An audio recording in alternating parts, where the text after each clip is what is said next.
बिस्मिल्लाहिर्रहमानिर्रहीम। अज़ीज़ तलबा, आज हम मारूफ़ ज़माना उर्दू नावल आंगन पढ़ेंगे, जिसकी मुसन्निफ़ा खदीजा मस्तूर हैं। बुनियादी तौर पर ये उस नावल का एक इक़्तिबास है। आंगन। अज़ीज़ तलबा, पहले हम आंगन का जो मुख्तसर तारुफ़ लिखा है इसको पढ़ लेते हैं, फिर उसके बाद सबक शुरू करते हैं। खदीजा मस्तूर का नावल आंगन एक किरदारी नावल है, यानी ये एक ऐसा नावल है जो एक मेन किरदार के गिर ही घूमता है। ये नावल तहरीक पाकिस्तान से क़याम पाकिस्तान के ज़माने पर मुहीत है, यानी ये जो नावल है ये तहरीक पाकिस्तान से क़याम पाकिस्तान के टाइम को कवर करता है। तहरीक पाकिस्तान कब शुरू हुई थी? 1940 में, 1940 में, और क़याम पाकिस्तान कब हुआ? 1947 में। आलिया इस नावल का मरकज़ी किरदार है और इसी मरकज़ी किरदार के ज़रिए पूरी कहानी कारी तक पहुँचती है। कारी मतलब जो पढ़ने वाला है। आलिया अपने सरकारी मुलाजिम बाप की मौत के बाद, यानी उसका बाप सरकारी मुलाजिम था, उनकी मौत के बाद अपने दुदयाल के आबाई गांव यानी अपने दादा अपनी अम्मा के साथ आ जाती है। छिम्मी आलिया की चचाजाद बहन है। छिम्मी की माँ की मौत के बाद उसका बाप दूसरी शादी कर लेता है और इसे अपने बड़े भाई के घर छोड़कर चला जाता है और कभी पलट कर खबर नहीं लेता, बस हर महीने बराए नाम खर्चा भेज देता है। गोया हालात का जबर यानी मुश्किल आलिया और छिम्मी को बड़े चचा के आंगन में ले आता है और यूं इस आंगन का हिस्सा बन जाती है, जो मुल्क की तकसीम का गवाह है, क्योंकि इस आंगन में उस दौर के मुख्तलिफ सियासी ख्यालात के नुमाइंदे चलते फिरते नजर आते हैं। मसलन बड़े चचा कट्टर कांग्रेसी सोच के मालिक हैं, जबकि जमील भैया और छिम्मी इस दौर के आम मुसलमान नौजवानों की नुमाइंदगी करते हैं। वो मुस्लिम लीग और पाकिस्तान से मोहब्बत करने वाले किरदार हैं। आलिया की अम्मा ज़हनी तौर पर अंग्रेज़ नवाज किरदार है। करीमन बुआ कोई सियासी या नज़रियाती किरदार तो नहीं, लेकिन मुसलमानों की अजमत रफ्ता की यादगार ज़रूर है। इस नावल की सबसे बड़ी खूबी ये है कि उस दौर के तमाम तर सियासी मार्कों को एक छोटे से मार्क, मतलब लड़ाइयों को, जो पॉलिटिकल जो उनका डिफरेंस है एक ही ख़ानदान के रहने वाले लोगों का, इस आंगन में मुतहर्रिक किरदारों के ज़रिए से पूरी शिद्दत के साथ दिखाया गया है। जी, पहले हमने इसका तारुफ पढ़ा, अब हम पढ़ना शुरू करते हैं। इम्तिहान के बाद जब आलिया ने सर उठाया तो बाहर गुजर चुकी थी, यानी इम्तिहानात जब ख़त्म हुए आलिया के तो बाहर का मौसम जा चुका था। हवाओं में गर्मी बस गई थी। नाली से ढेरों पानी क्यारी में जाता, मगर फूलों पर रौनक ना आती। पत्तियां मुरझा मुरझा कर झड़ती रहीं। मारे प्यास के नन्ही नन्ही चिड़ियों की चोंचें खुली रहती और चूल्हे के पास काम करने वाली करीमन बुआ के हाथ से पंखियां न छूटती। शाम को सहन ठंडा करने के लिए कितनी ही पानी की बाल्टियां छिड़क दी जाती, फिर भी सुकून न मिलता। सारा माहौल जल रहा था। इन बेकार, वीरान और गर्म दिनों में बड़ी चच्ची ने छिम्मी के जहेज़ के 5 जोड़े कपड़े इसके स्पुर्द दिए थे। दोपहर में जब सन्नाटा छा जाता तो वो मशीन पर कपड़े सीने बैठ जाती। बड़ी चच्ची से तो अब कुछ भी ना होता था, हर वक्त बुझी बुझी सी रहती। उनका किसी काम में जीना लगता और अम्मा तो वैसे भी छिम्मी को बर्दाश्त न करती। उनका बस चलता तो जहेज़ के कपड़ों से छिम्मी का कफन सी डालती। बस एक आलिया रह गई थी जो बड़े खुलूस से जहेज़ सी रही थी और हर वक्त छिम्मी के अच्छे नसीब होने की दुआएं कर रही थी। इधर छिम्मी थी कि उसे अपने नसीब की बाजी लगने से बेखबर सारे घर में ऊधम ढाती फिरती थी। ठीक है, यानी उसको पता ही नहीं था कि उसकी नसीब की बाजी लगना यानी किस्मत बदलने वाली, शादी होने वाली। सारे घर में ऊधम ढाती फिरती, यानी एक लम्हे के लिए चैन नहीं था उसे। बड़े चचा को देखते ही से पाकिस्तान का ख्याल सताने लगता। अंग्रेज़ों को वो बेनुक्त सुनाती कि अम्मा के छक्के छूट जाते। बेनुक्त सुनाती, गालियाँ देती। अम्मा के छक्के छूट जाते यानी अम्मा परेशान हो जाती, और जब सबको चिढ़ाकर वो थक जाती तो फिर आलिया के पास आ घुसती। ये बजिया यानी बाजी, ये किसके कपड़े सिल रहे हैं? है अल्लाह, कितने प्यारे हैं, ये कौन पहनेगा? वो इठला कर पूछती, यानी बड़े नखरे से पूछती। किसी के हैं छिम्मी? आलिया बहाना करती कि कहीं सच्ची बात का पता न चल जाए, यानी छिम्मी को पता न चल जाए कि उसके जहेज़ के कपड़े सिल रहे हैं।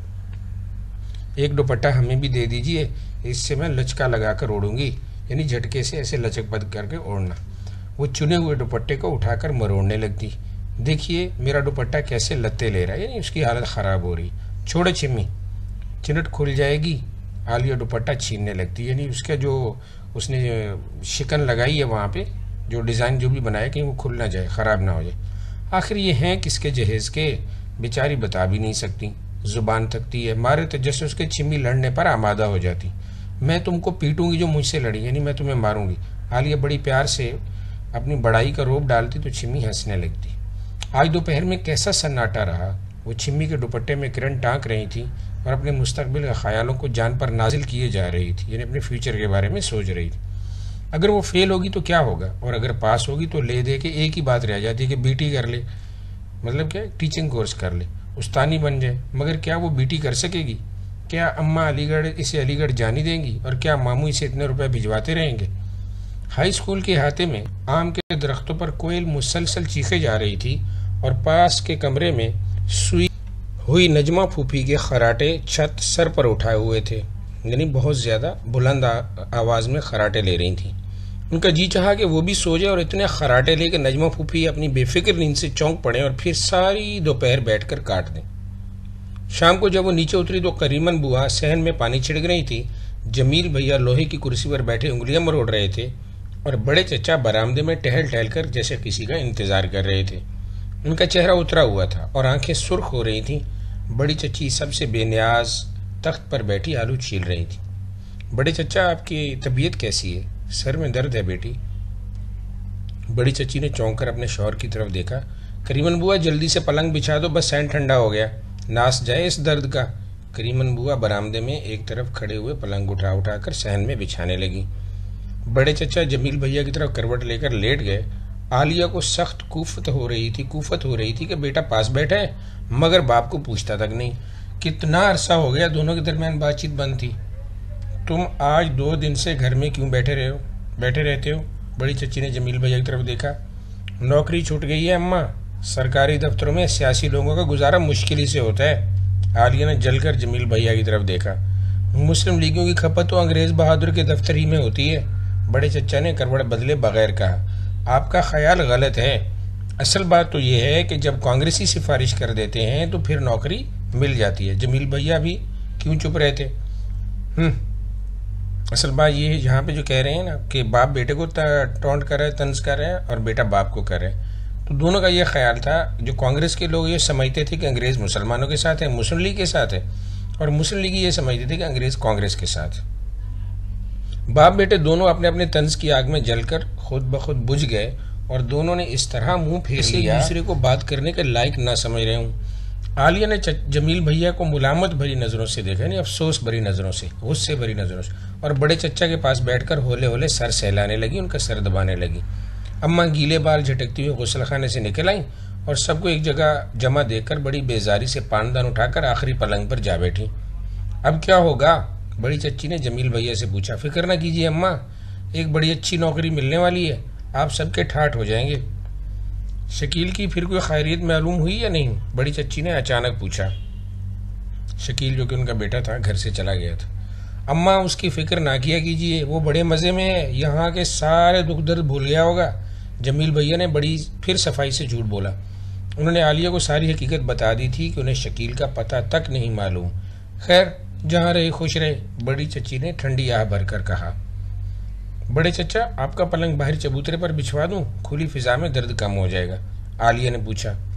2 मुख्तलिफ कटर नज़रियात एक जगह जमा हो जाते तो इसे डर लगने लगता। कटर नज़रियात सख्त, यानी कि अपने अपने नज़रिए पे सख्ती से जो कायम लोग हैं। शकील के जिक्र से वो परेशान थी। जमील भैया मौका चूकने का नाम न लेते, यानी कोई बात छोड़ते नहीं थे। कोई मौका अगर आया फ़ौरन बात कर दी। हाँ वहीं लगवा दो तो बड़ा अच्छा हो। बड़े चचा ने इसे ममनूनियत से देखा, इन बड़े आसान से, और फिर बाहर जाने के लिए उठ खड़े हुए। गली में कांग्रेसी बच्चों का जुलूस निकल रहा था। वो बड़े बेहंगम तरीके से शोर मचा रहे थे।